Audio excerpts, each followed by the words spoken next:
Russia আমেরিকাকে মেলালো ভারত, বিশ্ব দেখল মোদির পাওয়ার। বন্ধুরা, প্রাউড বেঙ্গলের ইউটিউব চ্যানেলে আপনাদের সকলকে স্বাগত জানাই। রাশিয়া আর আমেরিকা দুই দেশকে দুটি ভিন্ন মেরুর দেশ বললে ভুল হবে না। বহুকাল থেকেই এই দুটি দেশ নিজেদের মধ্যে দ্বন্দ্বে জড়িয়ে আছে এবং একে অপরকে দু নজরে দেখতে পারে না। দুই দেশের মধ্যে রয়েছে চরম প্রতিযোগিতামূলক আবহাওয়া। সামরিক ক্ষমতায় উভয় দেশই উভয় দেশকে টেক্কা দেওয়ার ক্ষমতা রাখে। এই দুই দেশের বৈরিতার কারণে বিশ্ব দেখেছে ঠান্ডা যুদ্ধের মতো কঠিন সময়। আবার এই দুই দেশে প্রতিযোগিতার কারণেই আধুনিক মহাকাশ গবেষণা উন্নত হয়ে উঠেছে, এ কথাও স্বীকার করতেই হয়। সম্প্রতি ইউক্রেন যুদ্ধকে কেন্দ্র করে রাশিয়া আমেরিকার সম্পর্ক আরও তপ্ত হয়ে রয়েছে। বাইডেনের যাওয়ার পর ট্রাম্পের আমলে এই তপ্ত আবহাওয়া শান্ত হবে না বজায় থাকবে তা নিয়ে সারা বিশ্বে আলোচনা এখন তুঙ্গে। এই দুটি দেশের সাথেই ভারতের সুসম্পর্ক আছে। বিশেষত রাশিয়ার সাথে সুপ্রতিষ্ঠিত বন্ধুত্ব রয়েছে ভারতের। তবে আমেরিকাও ভারতের অন্যতম বন্ধু। আমেরিকা ও রাশিয়া উভয়েই চায় ভারতের সাথে সম্পর্ককে শক্তিশালী রাখতে, কারণ তারা জানে ভারত হল উদীয়মান শক্তি। এমত অবস্থায় রাশিয়া আর আমেরিকাকে মেলালো ভারত, বিশ্ব দেখল মোদির পাওয়ার। বন্ধুরা, খবরের বাকি অংশ শোনার আগে ভিডিওটিকে অবশ্যই লাইক করে রাখুন। আর বন্ধুরা, যারা এখনও চ্যানেলটিকে সাবস্ক্রাইব করেননি তারা এখনই সাবস্ক্রাইব করে নিন চ্যানেলটিকে। আর বন্ধুরা, সকলেই কমেন্ট বক্সে লিখে জানান এই দুই দেশের মধ্যে ভারতের সবচেয়ে বিশ্বাসযোগ্য বন্ধু আপনি কাকে মনে করেন, লিখে জানান কমেন্ট বক্সে। বিশ্বের দুটি অগ্রণী যুদ্ধবিমান, যার একটি মার্কিন যুক্তরাষ্ট্রের এবং অন্যটি রাশিয়ার, বেঙ্গালুরুতে অনুষ্ঠিত এরো ইন্ডিয়া 2025-এ প্রদর্শিত হবে। যদিও মার্কিন যুক্তরাষ্ট্র এবং রাশিয়া পরস্পরের সাথে বিরোধে জড়িত, তবুও তাদের বিমানগুলি ভারতের দক্ষিণাঞ্চলীয় মহানগর বেঙ্গালুরুর আকাশে শান্তিপূর্ণ উড্ডয়ন প্রদর্শনীতে অংশগ্রহণ করবে। মার্কিন যুক্তরাষ্ট্রের লকহিড মার্টিন কোম্পানি তৈরি F-35 বিমানটি মার্কিন বিমান বাহিনীর অংশ এবং এটি ফেব্রুয়ারির 10 থেকে 14 তারিখ পর্যন্ত এরো ইন্ডিয়ায় অংশ নেবে। রাশিয়ার সুখোই Su-57 বিমানটিও এই প্রদর্শনীতে উপস্থিত থাকবে।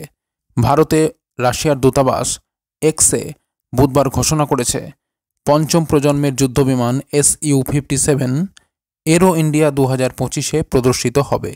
এটি প্রথমবারের মতো ভারতে। এই বিমানটি দেখার সুযোগটি মিস করবেন না। রক্ষা বিভাগের উৎস থেকে জানা গেছে যে F-35 এবং অন্যান্য বিমানগুলির আগমন নির্ধারিত সময়েই হচ্ছে। উন্নত যোগাযোগ দল ইতিমধ্যে ইয়েলাহাঙ্কা এয়ারবেসের স্থানটি পরিদর্শন করেছে। মার্কিন যুক্তরাষ্ট্র এবং রাশিয়ার উভয় বিমানই পঞ্চম প্রজন্মের অন্তর্গত, যা যুদ্ধবিমান প্রযুক্তির সর্বশেষ ধাপ। এছাড়াও মার্কিন যুক্তরাষ্ট্রের F-22 এবং চীনের J-20 বিমানগুলিও এই প্রজন্মের অন্তর্ভুক্ত বলে দাবি করা হয়। অন্য কোনো দেশ এখনও পর্যন্ত পঞ্চম প্রজন্মের কার্যকর যুদ্ধবিমান পরিচালনা করছে না। ভারত তার পঞ্চম প্রজন্মের উন্নত মাঝারি যুদ্ধবিমান AMCA প্রকল্পের ডিজাইন ও অঙ্কন পর্যায়ে রয়েছে। মার্কিন যুক্তরাষ্ট্র F-35 বিমানটি বেশ কিছু ন্যাটো মিত্র দেশ জাপান, সিঙ্গাপুর এবং অস্ট্রেলিয়াকে বিক্রি করেছে। এই বিমানটি প্রথমবারের মতো ফেব্রুয়ারি 2023 সালে এরো ইন্ডিয়ায় উপস্থিত হয়েছিল। অন্যদিকে Su-57 এই বছরই প্রথমবারের জন্য ভারতে আসবে। এটির রাডার এড়ানোর ক্ষমতা, অসাধারণ চলনশীলতা এবং উন্নত প্রযুক্তির জন্য বিখ্যাত। Su-57-এর স্টেলথ ডিজাইন রাডার শনাক্তকরণকে কমিয়ে দেয়।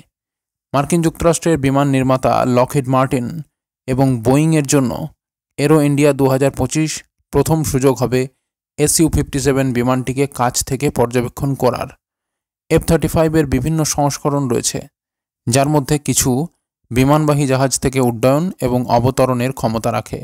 উন্নত স্টেলথ প্রযুক্তিসম্পন্ন F-35 রাডারে প্রায় অদৃশ্য থাকতে সক্ষম, যা এটিকে শত্রু পরিবেশে অনির্দেশ্যভাবে কাজ করতে সাহায্য করে। এটি বিমান বন্দুক যুদ্ধ, ভূমি আক্রমণ এবং গুপ্তচর বৃত্তির মতো স্বায়ত্তশাসিত মিশন সম্পাদন করতে পারে। ফ্রান্স এই বছরের এরো ইন্ডিয়ায় আবারও সর্বাপেক্ষা বড় প্রদর্শক হিসাবে উঠে এসেছে। ফ্রান্সের প্রদর্শকদের মধ্যে রয়েছে ডাসল্ট অ্যাভিয়েশন, যা রাফাল বিমানের নির্মাতা, এবং সাফরান, যা ইতিমধ্যে ভারতের সাথে হেলিকপ্টার ইঞ্জিন উৎপাদনে অংশীদারিত্ব করেছে। অন্যান্য গুরুত্বপূর্ণ প্রদর্শকদের মধ্যে রয়েছে জার্মানি, ইতালি, রাশিয়া, যুক্তরাজ্য এবং ইসরায়েল। এই বছরের এরো ইন্ডিয়ায় বিমান নির্মাতারা ভারতীয় বিমান বাহিনীর 114 বহুমুখী যুদ্ধ বিমানের চুক্তির জন্য প্রতিযোগিতা করবে। ভারতীয় বিমান বাহিনী এপ্রিল 2019 সালে বিশ্বব্যাপী নির্মাতাদের এই চুক্তির জন্য আমন্ত্রণ জানিয়েছিল। তো বন্ধুরা, এই ছিল পুরো খবর। খবরটি যদি গুরুত্বপূর্ণ মনে হয় তাহলে অবশ্যই লাইক এবং শেয়ার করতে ভুলবেন না।